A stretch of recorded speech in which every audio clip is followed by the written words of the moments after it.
Olá, meu nome é Lélia Almeida, eu sou escritora.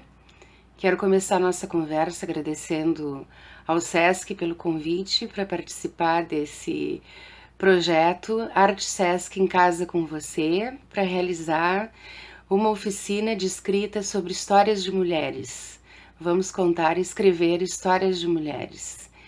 O tema de escolha para nossa conversa são as mulheres na maturidade, as mulheres na velhice, as mulheres nesse outro momento da vida que é muito mais longevo nos tempos atuais e onde as mulheres têm uma capacidade de autoconhecimento e de coroamento de uma existência muito pouco divulgado. A velhice feminina ainda é um tema muito tabu, muito invisível, mas a gente pode começar a falar dele com brilho, com alegria e com muita sabedoria. Eu trouxe um texto de minha autoria que eu vou ler para vocês, que se chama O que querem as mulheres?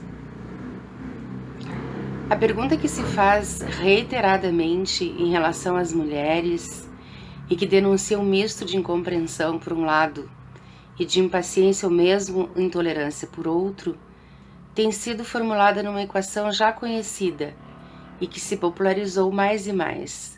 Afinal, o que querem as mulheres? Ou o que quer uma mulher?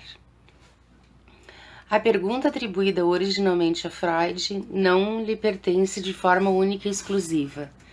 Foi ele quem perguntou a Maria Bonaparte, a grande pergunta para a qual não encontro resposta, apesar dos meus 30 anos de estudo da alma feminina, é a seguinte: o que quer uma mulher?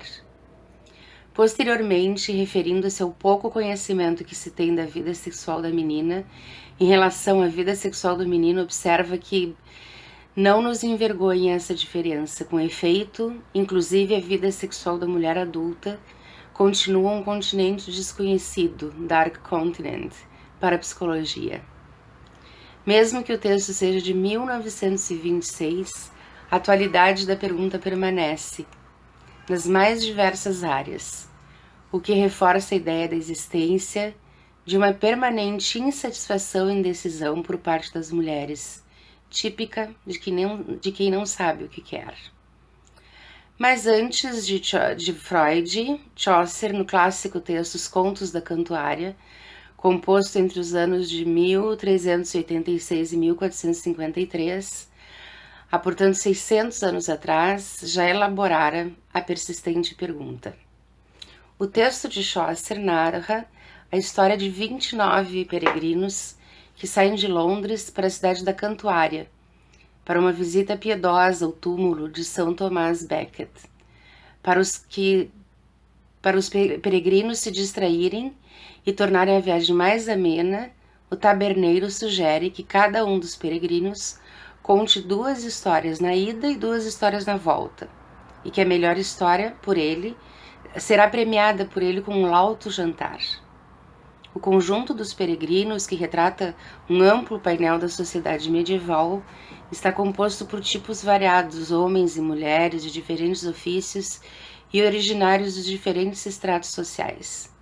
Participa desse grupo uma exuberante e alegre viúva, grande conhecedora do comércio de telas e tecidos, figura peculiar na própria narrativa, a famosa Mulher de Bath.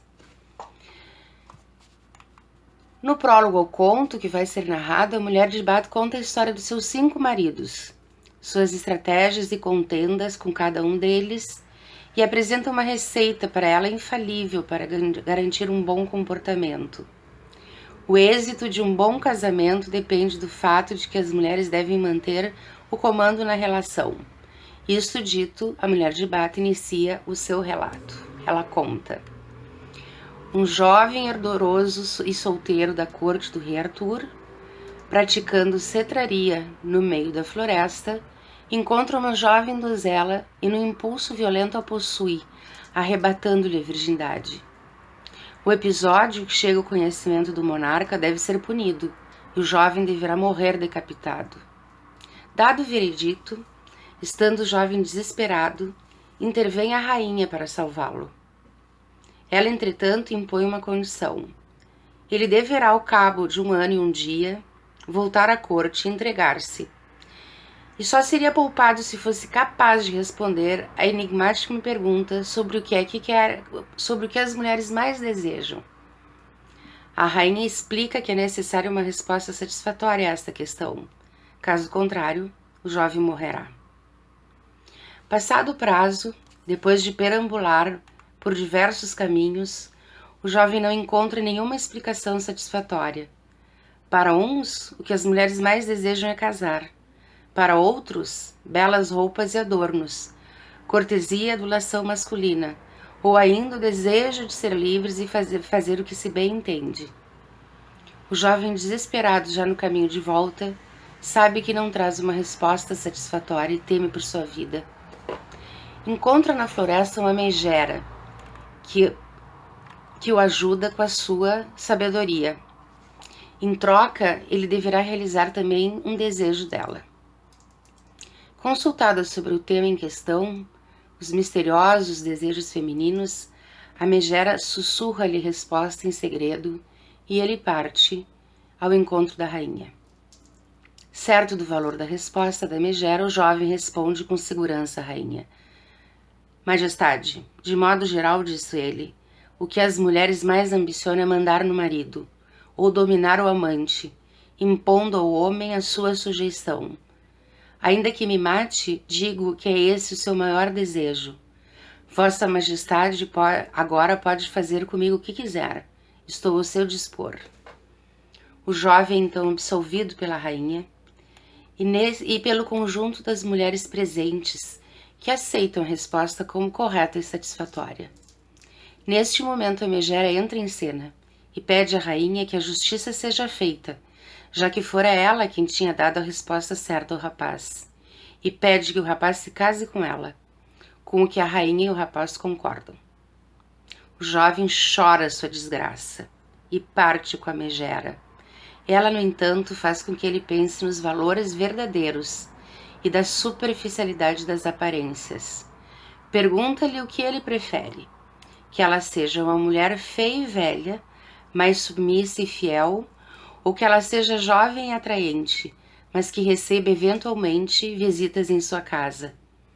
O jovem resignado diz que confia na sabedoria da megera e que certamente ela poderá escolher o melhor para eles. Com esta ponderação, ela o faz reconhecer que se ela pode escolher, ele está concordando com o fato de que é ela quem deve mandar.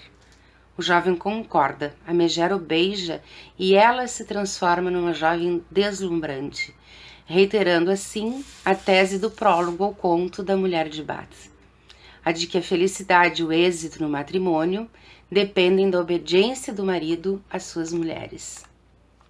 Que Jesus Cristo mande a nós também maridos dóceis, jovens e fogosos na cama, e a graça de podermos sobreviver a eles. E por outro lado, encurte a vida dos homens que não se deixem dominar por suas mulheres e que são velhos, ranzinzas e avarentos. Para esses, pestes que Deus envie a peste. Para Chaucer, no entanto, através das personagens femininas a quem ele dá voz, as mulheres querem mandar nos homens, querem mandar nos maridos, as mulheres querem o poder. E que o que as mulheres querem é pura e simplesmente mandar. Não há muitos mistérios para essa pergunta.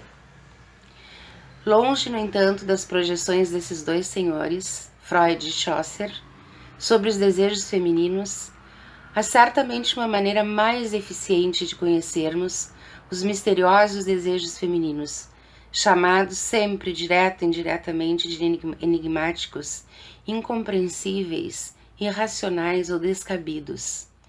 Perguntar às mulheres mesmas ainda seria a melhor maneira de sabermos a resposta.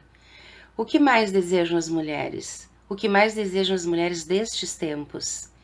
Nestes tempos em que profundas mudanças sociais possibilitaram mudanças dos seus papéis sexuais. O que querem as mulheres para suas vidas, para a vida de suas filhas? Com o que sonham afinal as mulheres?